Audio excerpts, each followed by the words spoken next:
Hello everyone, I am doing a presentation on seagulls and their importance to the coastal ecosystem and why we should stop feeding them our food. Now, something before I actually start this presentation I need to address is that seagulls is not really the proper term to call them. They are called gulls, but it's kind of like the sea star and the starfish thing. I'm just going to call them seagulls and I'm just going to call them starfish. Anyways, let's proceed forward. To first explain why we should not feed the seagulls, we should address what important role they play for the coastal ecosystem.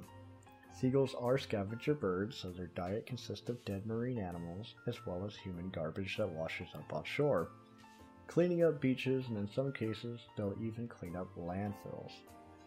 They also contribute to the food chain, and in turn, they control populations by eating most every type of marine and land organism, ranging from small fish, crustaceans, insects, rodents, as well as other birds. As long as it can fit into their mouth, they'll eat it dead or alive. They are not very picky eaters. Most importantly, they act as ecological indicators. If their population is shifting lower than usual, it is a clear sign that the food chain is unbalanced due to an invasive species, man-made interference, or other environmental changes. They make it easier to tell if something is wrong so that something can be done sooner than later. Now that we covered the importance of seagulls, the big question is how can a species that eats literal garbage and rotting fish be affected by eating fast food found in coastal cities? Most of what they eat from humans are things such as processed foods and carbs like bread and chips.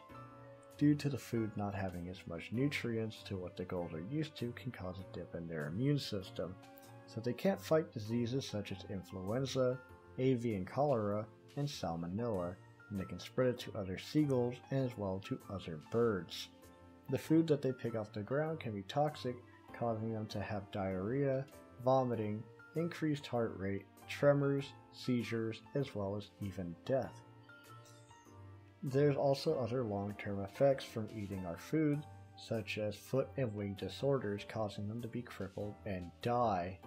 This does not only negatively affect their health, but the ecosystem that they are tasked in contributing in. They have stopped hunting as much and stopped being in the wild as much because humans will just feed them, so they are not balancing the ecosystem as much as they are supposed to, and they have stopped being eaten by the animals that are supposed to be fed by them. Also, when those animals that do eat them get to eat them, they run the risk of getting sick.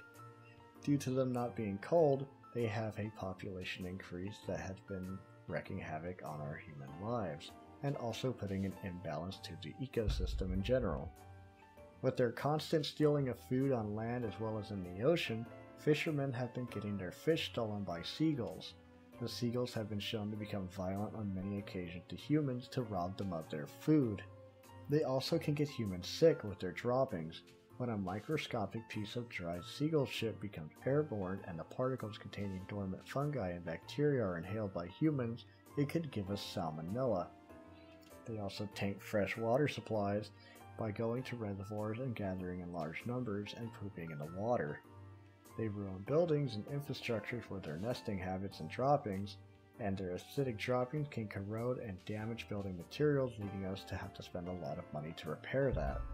Efforts have been made to reduce their access to food, such as the common "Do Not Feed the Birds" sign posted and fines being placed on some parks for people who do feed them. But at the end of the day, it is up to you not to feed the seagulls. Dispose of your food properly and do not encourage other people to give them snacks. This will in turn incentivize them to go back into the wild and go back to eating healthier.